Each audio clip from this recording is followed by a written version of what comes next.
look at our next world-class act. I'm Hedne from Norway. Ever since I was young, I had two passions, music and magic. So now I work as a choir conductor with one of the top female choirs in Norway. My local newspaper did a piece on me a few years ago. They labeled me hjernedirigent, a brain conductor, because I have a master's in experimental psychology. I published a scientific paper on intuition in problem solving where we used magic tricks. Knowing psychology has been quite an advantage because it helps me steer you towards the decisions I want you to make without realizing it. In Norway, it's quite a small magic community, but a lot of us work together really tight. Norwegians tend to be somewhat reserved, but I have some tricks up my sleeve.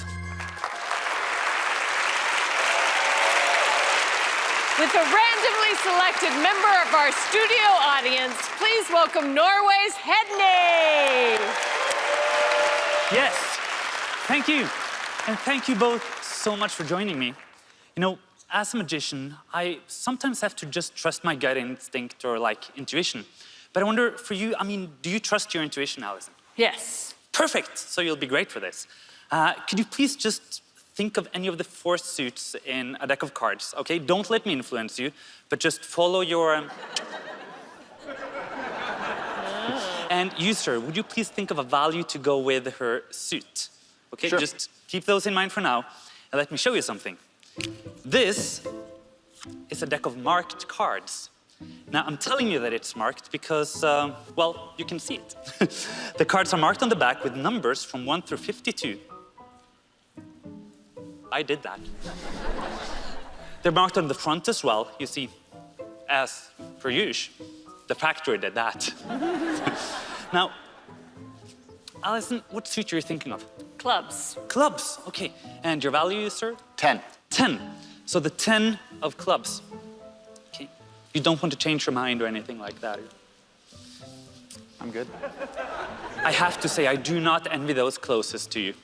Sorry, I'll tell you why. I'll tell you why. Because later tonight, in the middle of the night, you'll wake up kicking yourself, screaming. Why didn't I say anything but the clubs or the 10? But hey, that's your life. Okay. Now, we also need a number. So, Alison, would you please just call out any random number, whatever feels right, from 1 through 52? Oh, 33. 33. Perfect. You don't want to change your mind or anything like that? Nope. Again, I do not envy those closest to you. They're used to it, so it's fine. Yeah, but it's not just gonna happen tonight, because the next night as well, you'll wake up kicking yourself, screaming, why didn't I change my mind? Yeah. So the 10 of clubs, let's start here, the 10 of clubs right there. Yes. And as you can see, that's the only 10 of clubs in the entire deck. And then we had the number 33, right? Okay, 33, so... let's see here. Oh, there you go, 33. So, using your intuition, the two of you have created this unique snapshot right here. Had any of you done anything different, this would never exist. Yeah. Okay, I should explain. Earlier, I used my intuition. And I removed 2 cards from this very deck, and I placed one face up like so and the other with the numbers side up, creating my own snapshot, which was photographed and printed. And this picture has been here the entire time, and I haven't touched it. Now, wouldn't it be amazing if that picture matches your unique snapshot? Definitely. Yeah. Be a cool trick, yeah.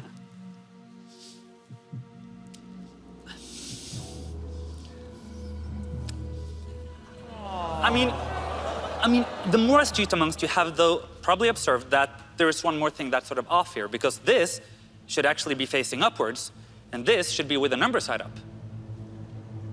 So then it would all look like this. Thank you so much, and thank you for coming up. Wow! Ladies and gentlemen, Hedne! Oh, that was very impressive. impressive. So have you always done close-up magic? For a while, I actually went on to do illusions. But I realized that lugging them around is really, really hard work. And this and mind reading, which is what I do the most, is only requires this. So as long as I have this, I'm good to go. Yeah. And so you're like a huge deal in Norway. I mean, You'll have to ask the other Norwegians about that. I know one, and I asked, and yes. Oh, okay, thanks. Yeah. A couple of years ago, I went on the Norwegian Magic Championship, and I won the first prize in stage magic. So I'm still the reigning champion in stage magic in Norway. That's amazing. That's kind of cool. Thanks. Yeah. All right, well, let's see if you get to take a Foolish trophy home to Norway. Gentlemen. Wow, what a really beautiful trick. Thanks. Before I get to any of the code words or any of that, I want to talk abstractly about a really important thing in magic, that this is the best example I think we've ever seen on the show. And that is that people try to figure out the trick that they saw, not the trick that you did. It's a really important point. When people think back on the trick, they think back on what they saw, then they try to put it back together.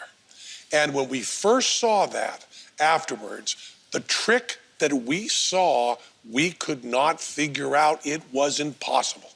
And the brilliant thing about this routine is that you made us see a trick that didn't actually happen. And it's amazing because the props are still laid out there. It's all crystal clear, nothing is gimmicked, totally clean, and the story is laid out there, but the story you gave us is a different story than the one we remember. And Teller and I had to walk all the way back and say, what the hell did he really do? Because what everybody in the world thinks you did and what you actually did are two different things, very thinly separated, but one is impossible to figure out, and the other one, we think we did. Did that make sense to you? Did. So they saw through your trick? They saw through me. Through the veil. Yeah. All right. Thank you, though. Thank you so much, and thank you for having me. Sure. Hedney! Not enough magic for you? I agree. We'll show you another fantastic performer when we come back.